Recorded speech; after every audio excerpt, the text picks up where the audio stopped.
سورہ بقرہ کی ان آیات کو نماز میں تلاوت کرتے ہوئے میرے دل میں خیال پیدا ہوتا ہے کہ میں ان گناہوں کی معافی مانگ رہا ہوں جو بھول کر یا چوک کر ہو گئے، لیکن جو گناہ میں نے پورے شعور سے کیے اور اب بھی کر گزرتا ہوں ان سے کن الفاظ میں معافی مانگی جائے؟ وہ معافی مانگنے کے لیے تو یہ ہے کہ رب انی ظلمت نفسی ظلما کثیرا، جیسے حضرت آدم سے خطا ہوئی تھی اور حضرت حوا اور آدم نے دعا مانگی تھی ربنا ظلمنا انفسنا وان لم تغفر لنا وترحمنا لنکونن من الخاسرین، وہ دعائیں بھی قرآن مجید میں موجود ہیں۔ یا جیسے کہ حضرت یونس علیہ السلام سے غلطی ہو گئی تھی، اللہ کی اجازت کے بغیر وہ اپنی قوم کو چھوڑ کر چلے گئے، تو انہوں نے جو تسبیح کی ہے، جو ہمارے ہاں جس کی تسبیح بھی کی جاتی ہے اور اس کا آیت کریمہ کا جو ہے ورد کیا جاتا ہے، کہ وہ بھی اصل میں قلب کی گہرائیوں اور شعور کے ساتھ جو اگر ادا کی جائے تو بہت لا الہ الا انت سبحانک انی کنت من الظالمین، تو یہ جو ہے استغفر اللہ ربی من کل ذنب واتوب الیہ، یہ بھی ہے۔ تو مختلف ہے اس کے لیے کہ جو قرآن مجید میں بھی آئی ہے اور احادیث میں بھی۔ البتہ توبہ کے بارے میں چونکہ ذکر آج ہوا ہے اور آپ نے سوال بھی کیا ہے،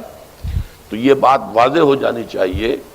توبہ کی 3 شرطیں ہیں صحیح توبہ ہونے کی،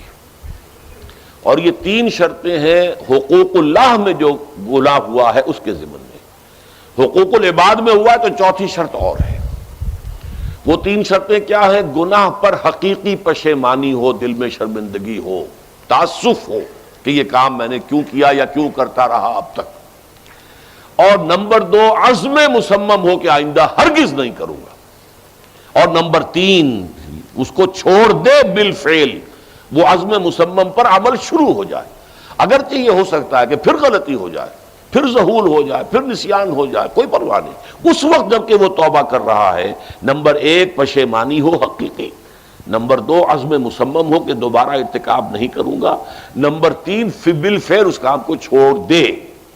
3 کام اگر ہوں گے تب جا کر حقوق اللہ کے ضمن میں وہ توبہ صحیح ہوگی۔ فَإِنَّهُ يَتُوبُ إِلَى اللَّهِ مَتَابًا، توبہ جیسے کی جاتی ہے اس کی یہ تقاضے ہیں۔ اگر تلافی کر سکتے تلافی کیجئے، کسی کا مال ہڑپ کر لیا تھا واپس کر دیجئے، اس کے بغیر معافی نہیں ہوگی۔ اگر وہ فوت ہو چکا ہے، واپسی ممکن بھی نہیں ہے، تو ٹھیک ہے، اللہ تعالیٰ کے ہاں جو ہے وہ اس کا آپ کی نیکیاں اس کے حوالے کر دی جائیں گی۔ یا یہ کہ اگر زندہ ہے آپ اب نہیں بھی دے سکتے اس کا مال، یا آپ نے جا کے کہا بھائی میں نے آپ پر تہمت لگائی تھی، میں آج معافی چاہتا ہوں، خدا کے لیے مجھے معاف کر دیں۔ اور یہاں تک آتا ہے بعض صحابہ کا طرز عمل کہ ایک صاحب اپنے اسی طریقے سے ساتھی سے معافی مانگ رہے تھے، انہوں نے کوئی سرسری طور پہ کہا اچھا جی ٹھیک ہے میں نے معاف کیا، لیکن انہوں نے محسوس کیا کہ یہ دل سے معاف نہیں کر رہے، وہ زمین پر لیٹ گئے اور اپنا گال ایک جو ہے زمین پر ٹکا کر دوسرے کا، اس پر میرا اپنا پاؤں میرے دوسرے گال پر رکھو تو مجھے یقین ہوگا کہ تم نے واقعی مجھے معاف کیا ہے۔ تو یہ کیفیت تو اس انسان کی ہوگی نا جسے واقعتاً محاسبہ اخروی کا احساس ہو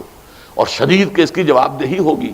تو اس کے لیے تو پھر وہ ہر طرح سے تلافی کے لیے خوشامد کرے گا، بھائی خدا کے لیے مجھے معاف کر، اور جی معاف کر دیں آپ، بس یہ کیا ہے، ایک معافی وہ ہوتی ہے، وہ جو پولیس والے بھی معافی مانگ لیتے ہیں کبھی کبھی، تو وہ معافی نہیں ہوتی، حقیقتاً دل سے آپ معافی مانگیں تو وہ ہے معافی، اور واقعتاً دل سے معاف کریں۔ تو یہ ہے 4تھی شرط ہے کہ جو حقوق العباد کے سلسلے میں ہے۔